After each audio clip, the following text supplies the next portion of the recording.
Auction House London, we have a rule called the every 7 rule. So the 7th lot in the catalogue has to be, in our opinion, a Stonewall seller. Has to be a deal.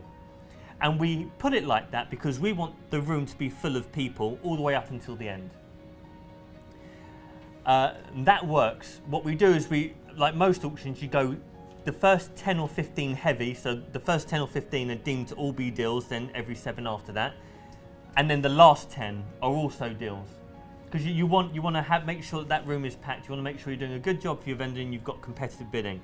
Now there are some auctioneers who will just put a lot anywhere, normally in the order it comes in. And I've seen them do that as well, with the exception of the first 15 or 20 lots. Really does depend on the auctioneer.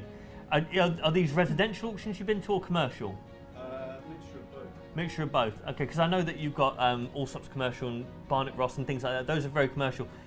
For them, it doesn't matter where they put the lot in the catalogue for commercial, because it's such a hot topic at the moment that they'll put a commercial lot that's 80% off the market at lot 167, knowing that there's going to be 80 people in the room at lot 165, and then they'll all leave at 168. It's the nature of the game, I'm afraid. But what they will try and do is don't really focus on where the lot is in the catalogue. Focus on what the lot is. The idea here is to actually remove any external influence from what it is that you are trying to achieve. It is next to impossible. The whole idea of the auction is it's an absolute psychological game. You can't escape it. You walk through that door, you're in a psychological game. You can learn the rules and the tips and things like this. You have to experience it. So far, so you're doing absolutely the correct thing, going to a couple of auctions, having a bit of a taste test.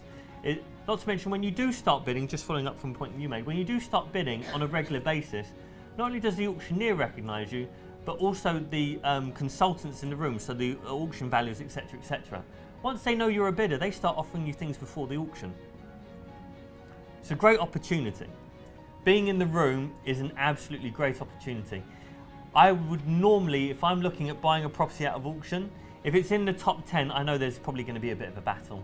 You can't escape that. But everything after the top 10, it's even Stevens, it's fairs. If it's a popular lot, if it's cheap, it's going to be a popular lot. Where it is in the catalogue for the most part, even for us, I mean, we delude ourselves that the every 7 makes a difference. It may not.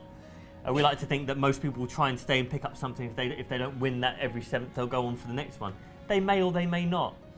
You guys hold the power in that respect. We don't like telling you that, but you guys do hold the power in that respect.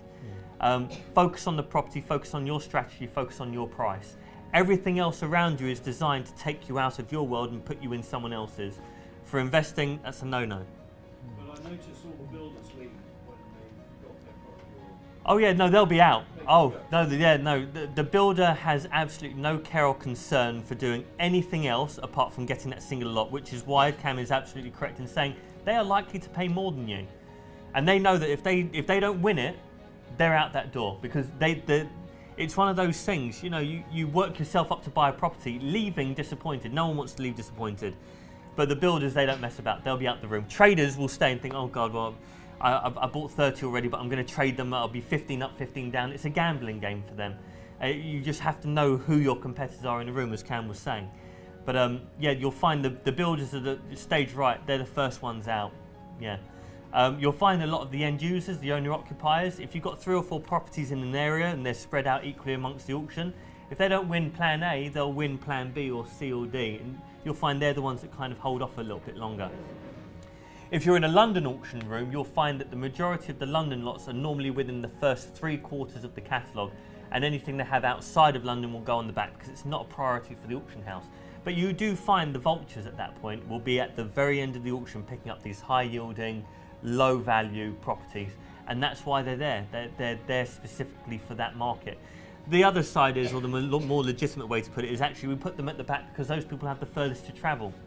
That's also a legitimate reason to do it. So you'll find that actually, for the most part, it's more of a logistical reason to do it rather than. Those are the main reasons.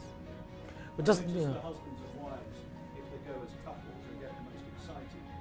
Yes. On the beach in Benidorm or something. Yeah, we They keep on bidding. They normally turn up to the back desk, shaking, like, oh, we're so excited, it's our first time. And then you're like, oh, that's really great, so what are you going to do with it? Oh, we don't know, we'll put the nephew in there, or they haven't got a clue. But they're having the time of their lives. We had a woman who turned up one auction, liquored off her face. God knows what she was drinking, but she was flavourful with it. She'd packed a couple of bottles in that morning, absolutely tankard up to the nines, and she bought a barge. A boat. It was parked outside Poplar Dock, £5,000 per annum, but she bought a boat. Well, God knows what she was going to do. She didn't know, but halfway through signing, this is where it gets scary for someone like me. She was bringing out all the documents and she hadn't signed on the dotted line yet. Technically, the fall of the hammer is the signing on the dotted line. This is just a physical exercise. But even so, the comfort I get when someone signs the paperwork just changes my day. And she just stopped, she goes, I got to call my husband. I was like, what? No, don't do that. You're perfectly fine where you are. She fumbled out her phone. And she goes, darling, I bought a boat. And you could hear him, bought a boat? Like, absolutely mad on the phone. He goes, don't worry, it's only this amount, and I'm going to do this with it. She was an interior designer. She was going to make it this lovely bespoke. And I've seen one recently on, like, Unique Homes. There's a page on Facebook. You can follow, like, a Unique Homes page. Always got interesting properties with, like, big libraries and boats and stuff. Looks beautiful. I don't know what she did with it, but she was absolutely liquored. But there was no way of stopping someone like that. A force of lightning couldn't have stopped her. I mean, she probably would have lit up with the amount of alcohol in there, but she wasn't going to stop her.